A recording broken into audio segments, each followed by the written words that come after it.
Hola, soy Jennifer, una mujer de 35 años que recientemente pasó por un divorcio. El final de mi matrimonio me tomó por sorpresa, ya que alguna vez creí que era la relación más satisfactoria de mi vida. Sin embargo, con el tiempo, me di cuenta de que nuestra unión tenía grietas que no podía ignorar. Ahora me gustaría compartir nuestro viaje, desde cómo comenzó todo. John y yo nos conocimos a través de un amigo en común, y nuestra conexión fue instantánea. Él era encantador, atractivo y tenía una personalidad magnética. Salimos durante 3 años antes de decidir casarnos. Durante nuestra relación, las cosas parecían fluir sin problemas. Compartíamos valores comunes y nos esforzábamos por satisfacer las necesidades del otro. Pero había un obstáculo significativo: los padres de John, Mary y Kevin.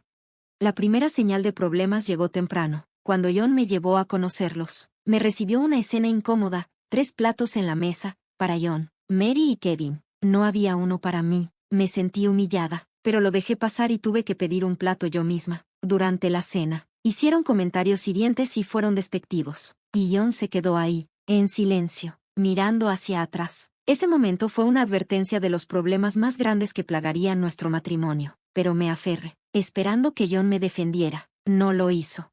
Después de esa incómoda noche, esperé a que John lo mencionara, que se disculpara o al menos reconociera lo mal que me sentí, pero no lo hizo. Frustrada, finalmente lo confronté. Le dije cuánto me había faltado al respeto, y su reacción fue sorprendentemente indiferente. Lo minimizó, diciendo que estaba cansado y quería dormir. Cuando insistí, expresando lo herida que estaba porque no se había puesto de mi lado, John se defendió, diciendo que no podía faltarles al respeto a sus padres en su propia casa. Sentí una oleada de ira. ¿Faltarles al respeto?, pregunté. ¿No pudiste siquiera pedirles que fueran decentes conmigo? Una advertencia hubiera sido agradable. Mis padres son diferentes, dijo, y alzar la voz hubiera sido despectivo. ¿Y todavía los defiendes? ¿No te importa cómo me sentí en ese momento? ¿Podemos hablar de esto más tarde? Me voy a la cama. Buenas noches. Me quedé ahí, sintiendo una aguda punzada de traición. Era evidente que no sentía remordimiento. Esperaba que tal vez se sintiera avergonzado y no supiera cómo manejarlo, pero en el fondo sabía que algo estaba mal. A la mañana siguiente, John actuó como si nada hubiera pasado. Yo seguía enojada, así que no le hablé durante una semana, esperando que se disculpara. Esa disculpa nunca llegó. Me di cuenta de que no valía la pena perder mi matrimonio por esto, así que enterré mis sentimientos. Dejé de lado el dolor y volví a hablarle, pero las cosas habían cambiado. Sin discutirlo, nunca volvimos a la casa de Mary y Kevin, y los evité tanto como pude. La próxima vez que los vi fue en nuestra boda. Mantuve mi distancia, pero eventualmente se acercaron a felicitarnos. No pasó mucho tiempo antes de que comenzaran a hablar de nuestros planes de luna de miel. Cuando mencionamos Hawái, ofrecieron pagar un viaje a París en su lugar, con la condición de que fueran con nosotros. Por más tentador que sonara, quería tiempo a solas con John, no un viaje familiar. Sintiendo la presión, me excusé y fui al baño, incómoda con toda la situación. ¿No se supone que una luna de miel es para crear momentos especiales juntos? Aunque Hawái no era París, seguía siendo un lugar hermoso que siempre había soñado visitar. Lo que me molestaba no era el destino, sino el hecho de que John tomó la decisión sin consultarme. Traté de sacudirme la decepción y disfrutar la recepción, pero el ambiente ya se había estropeado. Soporté el resto de la noche y el silencioso camino a casa, demasiado agotada para siquiera comenzar a explicar cómo me sentía. La incomodidad persistió a la mañana siguiente, y decidí hablar con John sobre ello. Compartí mis preocupaciones sobre la luna de miel, explicando que no se trataba de rechazar París, sino del hecho de que no habíamos tomado la decisión juntos. Le dije lo importante que era para nosotros planear algo especial solo para nosotros, pero John lo minimizó, enfatizando lo generosos que eran sus padres al ofrecer el viaje y lo increíble que era la oportunidad de ir a París. Frustrada, intenté nuevamente explicar que no se trataba del destino, se trataba de la falta de comunicación entre nosotros. A pesar de mis preocupaciones, John las desestimó, insistiendo en que estaba pensando demasiado y arruinando una maravillosa oportunidad. Sintiendo dolor y falta de apoyo, acepté de mala gana seguir con el plan de sus padres, aunque enterré mis reservas. Un mes después, comenzó nuestras vacaciones. Nos encontramos con Mary y Kevin en el aeropuerto, y para mi sorpresa, eran inusualmente amables. No podía creer el cambio en su comportamiento, así que me mantuve a la defensiva. Durante la primera semana en Italia, continuaron con la amabilidad, y esperé con cautela que las cosas pudieran ser diferentes. pero poco a poco, volvieron a sus viejas costumbres. Comenzaron a hacer comentarios sarcásticos sobre mi ropa, cuestionando por qué usaba ciertos atuendos. Algunos días, incluso me excluían de sus planes, calificando mi vestimenta como demasiado embarazosa para los lugares a los que querían ir.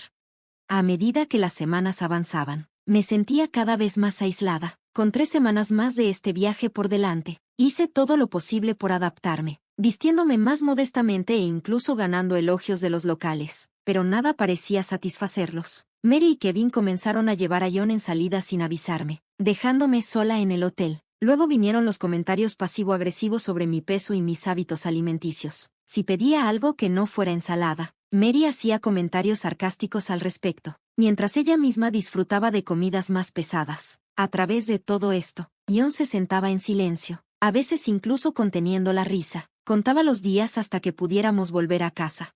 Pasar tiempo con John y sus padres se volvió insoportable. Me criticaban y menospreciaban sin cesar, y John simplemente se quedaba ahí, ignorándolo todo. Sabía que tenía que hablar con él sobre ello, pero cada vez que intentaba sacar el tema, él desestimaba mis preocupaciones o evitaba la conversación por completo.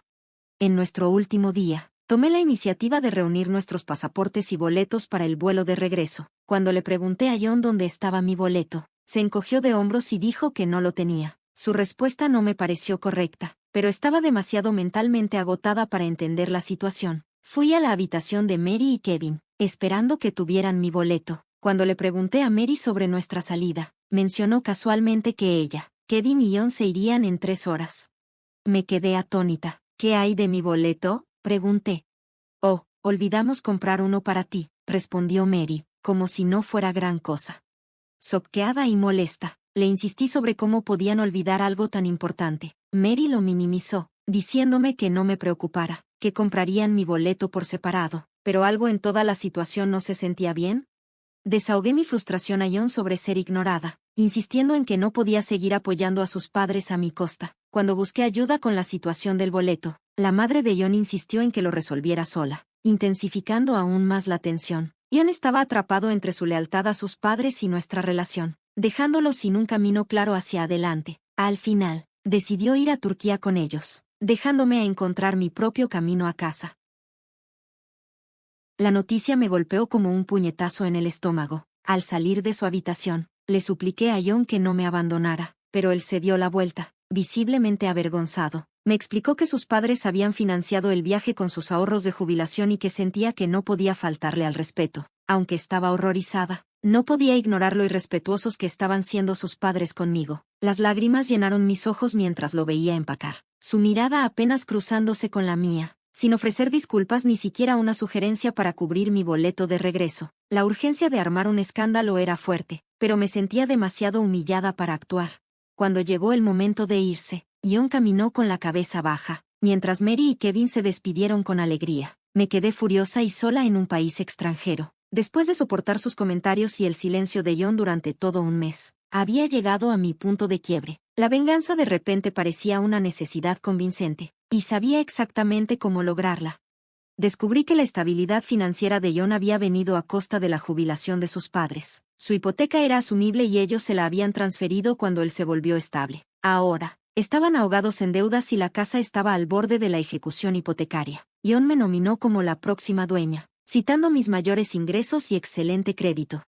Llamé a mi mejor amiga Nancy, cuyo esposo, Benjamin, se especializaba en derecho de propiedad. Durante una llamada de FaceTime, trazamos un plan, detallando cómo había sido la única responsable de pagar la hipoteca desde la nominación de John. Al principio, acepté su falta de contribuciones, pensando que se merecía un poco de comodidad financiera, pero después de 7 meses de su neglecto, lo confronté, solo para ser recibida con acusaciones de celos por su estilo de vida. Era hora de tomar el control, antes de la hipoteca. Tenía mi propia vida y debería haber visto las señales de alerta sobre el carácter de John. Hablar con Benjamin me abrió los ojos a la absurdidad de mi situación. Expresó su incredulidad de que no hubiera reconocido la verdadera naturaleza de John antes de casarme con él. Admití que estaba cegada por el amor.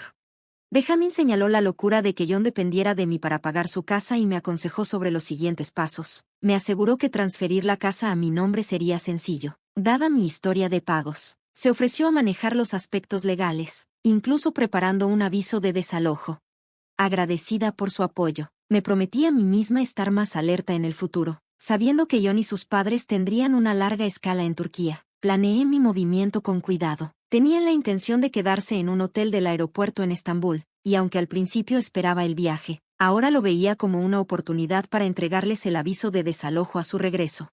Reservé un vuelo de regreso, teniendo suerte de encontrar uno que salía en solo un par de horas. El viaje fue un borrón de lágrimas mientras lidiaba con la realidad de mi vida. A pesar de mi amor por John, él no se molestó en ver cómo estaba. La idea de desalojarlos me trajo una fugaz sensación de satisfacción. Imaginé su situación, 3 adultos apretujados en nuestro pequeño departamento, que estaba a punto de perder su contrato de arrendamiento. Pero cualquier simpatía desapareció rápidamente al recordar cómo me habían abandonado sin pensar en mi regreso. Si podían tratarme así, no tenía ningún remordimiento por tomar medidas decisivas.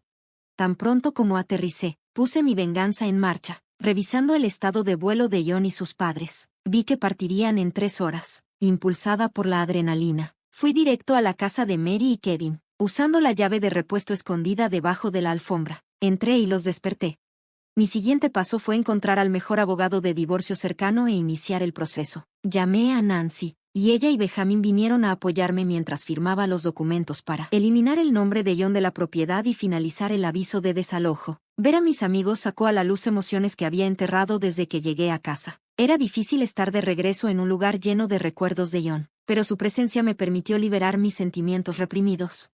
Después de que se fueron, revisé el vuelo de John y vi que les quedaba alrededor de 1 hora antes de abordar. Queriendo parecer compuesta, tomé una breve siesta, logrando descansar por unas 12 horas. Cuando desperté, me preparé rápidamente y fui a la oficina del abogado de divorcios para recoger los papeles.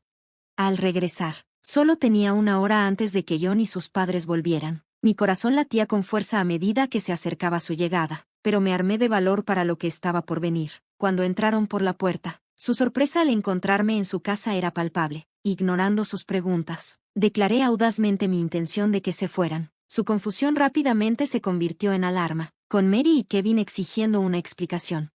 Les informé con calma que quería que se fueran porque la casa ahora era mía, explicando que había estado pagando la hipoteca durante el último año. John, claramente sorprendido, intentó desviar la culpa, afirmando que creían que él estaba manejando los pagos. Contrarresté sus excusas, revelando que él me había nominado como la propietaria y exponiendo su engaño. La sorpresa en sus rostros confirmó que mi plan había funcionado, y sentí una oleada de empoderamiento al mantenerme firme en recuperar lo que era legítimamente mío. Dejé claro que John estaba excluido de la propiedad debido a su constante falta de contribución, solidificando mi reclamo sobre la casa. Les pedí firmemente que desocuparan el lugar, ignorando sus súplicas y protestas. Estaba resuelta, advirtiéndoles sobre la posible intervención de la policía si se negaban a irse. Justo antes de que se marcharan, le entregué a John los papeles del divorcio, expresando mi negativa a quedarme con alguien que me había explotado y no me había apoyado cuando más lo necesitaba.